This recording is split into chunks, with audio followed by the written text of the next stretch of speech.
Republicans used FTX too. Good morning, ladies and gentlemen. This is another declaration of truth from your host, Terry A. Hurlbut. The FTX scandal did not limit itself to the Democratic Party. Establishment Republicans took money from FTX as well, and they used it to suppress their rebel MAGA faction. Not only that, but that same establishment tried to block an investigation of FTX by the Securities and Exchange Commission. In fact, the American people heard this over a month before midterms. Now, with leadership and House organizational elections coming up, those opposed to Kevin McCarthy and what he stands for are reminding their fellow citizens. I've seen the evidence. I've seen the tweets. I've seen the articles. I've seen some from the very principals involved, and at least one article from a legacy media source whose authors maybe didn't realize that they are naming something that the Uni Party, and I'll explain that later, would rather hide. Before I lay it out for you, I do want to shout out to the prime sponsor of this channel, which is Conservative News and Views. Link in the description. Be sure to check out the awesome CNAV Store. Scroll down near the bottom for that link. Lots of great merchandise there, especially this t-shirt that I have chosen for today, which reads, 1984 was not an instruction manual. Well, you've heard me say that it was not an instruction manual for the Democratic Party, or at least it wasn't supposed to be. But neither was it supposed to be an instruction manual for the Republican establishment. And that is what it has become. One more thing. If you like what you're about to hear, you can like this video. You can also click the bell icon to get a notice every time I come out with a new one. In fact, do you see the new icon, the heart shape with a $sign in it? That's the super thanks icon. If you really want to keep these videos coming, click on that and leave me a tip. Any currency will do, so long as it's legal tender. Ladies and gentlemen of the jury, first, I tip my hat to Laura Loomer, who ran for a congressional nomination in Florida and lost in August under circumstances that she certainly questioned, and after seeing her evidence, I question them. You've heard me talk about her before when it happened. Now the midterms have come and gone, Ms. Loomer has shifted focus to the broader question of whether Republicans stand for anything but getting the slots for patronage. Without question, she is a key player in the dispute between establishment Republicans and MAGA Republicans, and you've heard me talk about that before also. On November 18th, Laura Loomer accused Representative Kevin McCarthy of California of using dirty FTX money to ruin her primary campaign. She cited an article by Frankie Stockes at National File. That organ also took to Twitter, reported more extensively, and named some rather interesting names. In fact, I have links to no fewer than 9 tweets altogether, and that from that source, and that's a little more than half of them. You remember how tweets work. If you reply to a tweet and I copy the link to your reply and paste it into a browser, I also get the tweet to which you replied. Now that saves me having as many as 17 or 18 links. And because I have so many tweets, I'm going to turn them into an essay so that you will know what Frankie Stockes said. Quote, Kevin McCarthy used FTX and SBF, that's Samuel Bankman-Fried, the CEO of FTX, stolen money to defeat conservatives in 2022, which destroyed the so-called red wave, unquote Frankie Stockes, who then embedded 4 images from an article in the Washington Post directly crediting McCarthy with swaying the GOP field. I've left a link in the description to that article. So you can verify that the images are true screen caps of that article. It names a man named Ryan Salome, pretty much the co-CEO of FTX, as having donated $700,000 to an outfit called the CLF PAC. The CLF stands for Congressional Leadership Fund. Remember that name. It will come up many times. The article names another name, Mark Wetjen, head of public policy and regulatory strategy at FTX, who came to a donor retreat in Wyoming at McCarthy's invitation. We also have an image from Schedule A of Federal Election Commission Form 3X showing a donation by Salome of $2 million to CLF. It also shows a donation by an Altria Client Services in Richmond, Virginia in the amount of $500,000. To be sure, the Post piece seems to think McCarthy acted correctly and insults his targets, but that only lends further credence to the central allegation, which is that FTX played both sides and the Republicans played along willingly. And now we go on. Quote, top McCarthy political and fundraising insiders Jeff Miller and Brian O. Walsh are both closely labeled to the failed red wave. That's typed in all caps. WaPo reported back in September that McCarthy's plan of defeating conservatives was going to deliver him, quote, a more functioning GOP caucus, close quote. McCarthy systematically targeted his opponents like Representative Madison Cawthorn of North Carolina. McCarthy spent millions in his secretive effort to systematically weed out GOP candidates who could either cause him trouble if he becomes House Speaker or, yes, jeopardize GOP victories. Other candidates McCarthy and his friend CBF at FTX targeted include Carl Palladino of New York 23, Anthony Sabatini in Florida, Laura Loomer, Joe Kent, J.R. Majewski, Ted Daniels, Jerome Bell, who maybe should have been the candidate in Virginia's 2nd District. Yeah, so remember that contribution from Richmond. Christian Collins in Texas, Chris Mattis in California 21, and Sandy Smith in North Carolina. GOP leaders get away with what they call, quote, enforcing unity within its sometimes fractious Republican caucus, close quote. But is that really what it is? Many conservatives have questions about whether Kevin is creating unity or merely killing off his political opposition inside the GOP.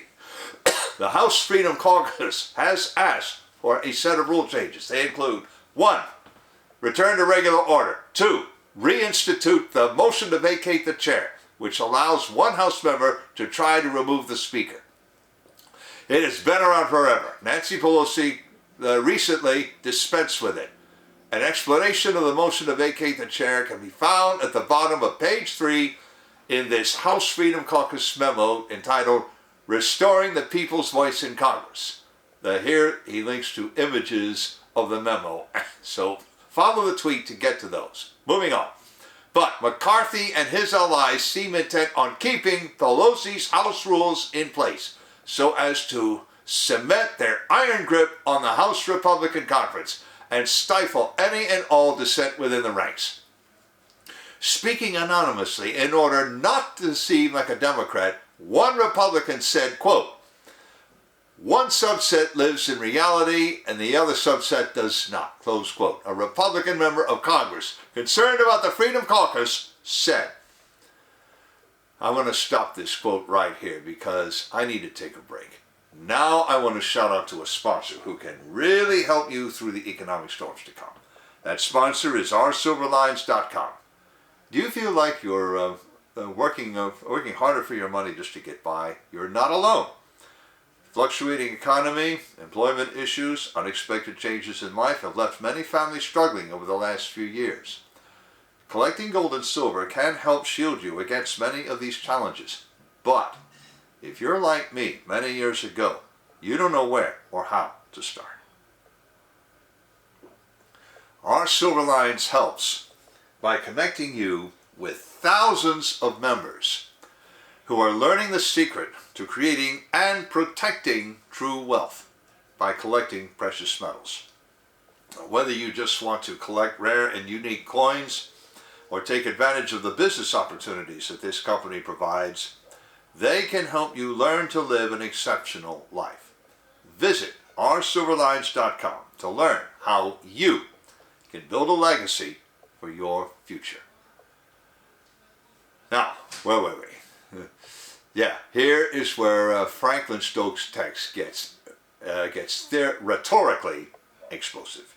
Quote, and now it turns out one of Kevin's biggest donors may end up being another Bernie Madoff Ponzi scheme.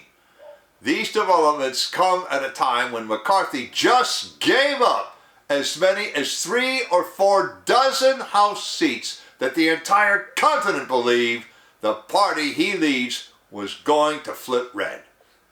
The dark money network of PACs McCarthy used to launder donor cash, including the FTX money, includes the CLF Super PAC led by Dan Constant, American Patriots PAC, WFW Action Fund, which means Women for Women, Conservatives for a Stronger America, 1854 Fund, and the Common Sense Leadership Fund. Other such money launderies include Fix Congress Now PAC, Unite America PAC, American Liberty Action PAC, American Prosperity Alliance, which doesn't disclose its donors, by the way, Results for North Carolina, and the National Association of Realtors. Oh, that's weird. What are they up to?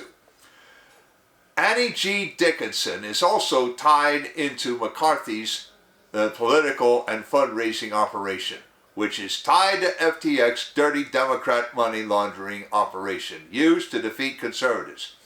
Annie Dickinson founded Women for Women Action Fund, which spent heavily to defeat Joe Kent. Annie Dickinson and Kevin's FTX pals Sam Bankman-Fried and Ryan Salame joined an elite circle of Democrat donating globalist financial titans in their effort to defeat conservatives in 2022.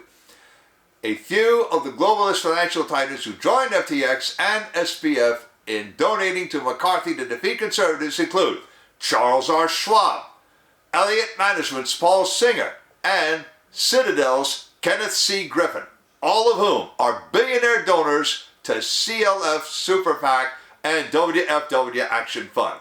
Unquote, Frankie Stockes. He ended with rumors that many politicians from both parties were returning the money, but not all of them. Other organs besides National File started sharing the allegation, including USSA News and the Oklahoma Shooters Association. But the scandal doesn't stop there. Representative Tom Emmer of Minnesota, chairman of the National Republican Congressional Committee, definitely tried to stop the Securities and Exchange Commission from investigating FTX, according to the American Prospect. In fact, he boasted about it as far back as March. I have links to the 3 tweets from him which carry this message. Quote, my office has received numerous tips from crypto and blockchain firms that SEC Chair Gary Gensler's information reporting requests to the crypto community are overburdensome, don't feel particularly voluntary, and are stifling innovation.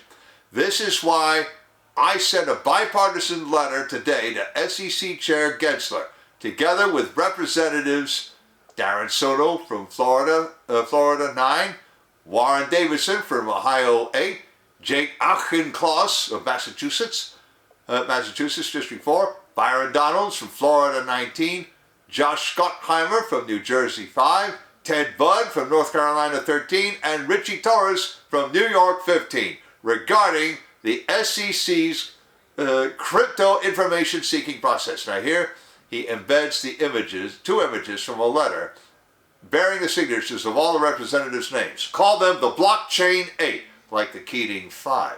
Moving on, quote, while the SEC has authority to obtain info from market participants for rulemaking purposes, it must ensure that these inquiries do not infringe on the standards established in the Paperwork Reduction Act, which limits the burden the government imposes on private businesses and citizens. crypto startups must not be weighted down by extra-jurisdictional and burdensome reporting requirements. We will ensure our regulators do not kill American innovation and opportunities, unquote, Tom Emmer, who, at a recent leadership election, became majority whip-elect. Loomer also cited an interesting piece in Yahoo News from April 22, 2022. It describes Kevin McCarthy as wanting Twitter, then under old management, to ban more Republicans. But that same article quoted McCarthy as denouncing big tech for its censorship.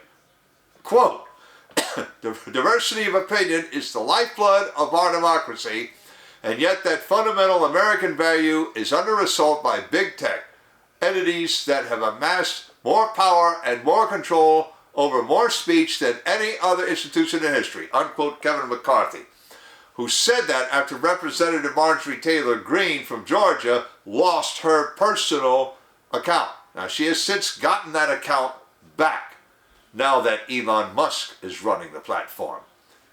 But she has also cut a deal with McCarthy to support him in the House Republican Conference. That last act prompted Laura Loomer to disavow her friendship with and support of Greene. I have a link in the description to Frankie Stockes' tweet with embedded footage of Marjorie Taylor Greene doing, quote, vowing to impeach Joe Biden, back Laura Loomer for Congress before turning her back on both causes, close quote. The evidence clearly shows establishment Republicans talking out of both sides of their mouths. Moreover, the legacy media are proud of them for doing this. And this applies to the Washington Post and also to the New York Times, who found audio recordings of McCarthy calling on Twitter to ban his Republican opponents, and also saying that he had told Donald Trump to either resign or get 25th Amendmented. Reporters like Frankie Stockes and Laura Loomer, who was a journalist before becoming a candidate, are revealing an ugly underside of the Republican establishment. This is what Loomer means by referring to Uniparty, a collection of establishment Republicans and nearly all Democrats. She has in fact suggested, that's coalition I should have said, she has in fact suggested that Trump should announce an independent run for the presidency and form a new party. Now, that last is a decision for Trump alone to make. But the decision for voters to make remains the same. Are they content with living under people who take laundered money for their political campaigns? And what does being a Republican even mean? Recall, FTX got its money from Ukraine, which got its money from the American taxpayer. Again, if most voters are really copacetic with this, then secessionists like Andrew Torba are correct. Laura Loomer has proposed a different kind of secession. Now, whether that's wise or not, only you can decide. Do you want Kevin McCarthy as Speaker of the House? Or have I shown you that maybe we ought to have someone else? You decide. Link in the description of the article to Frankie Stockes' tweet storm about Kevin McCarthy using FTX money, to the article in the Washington Post that Stockes cited, to Tom Emmer's Blockchain 8 tweet sequence, to Frankie Stockes sharing footage of Marjorie Taylor Greene making two promises, on both of which he seems to have reneged, to my Declaration of Truth Twitter account, and to Conservative News and Views. I've also left links to the awesome CNAV Store and oursilverlives.com, as I also mentioned. You know already about how to like a video, turn on notifications, and leave a tip. On the end screen, I'm going to leave a subscribe link to my channel and links to earlier videos I've already done about Laura Loomer, the dissension in Republican ranks, and the FTX scandal. This is Terry A. Hurlwood delivering another Declaration of Truth and reminding you to let the truth set you free.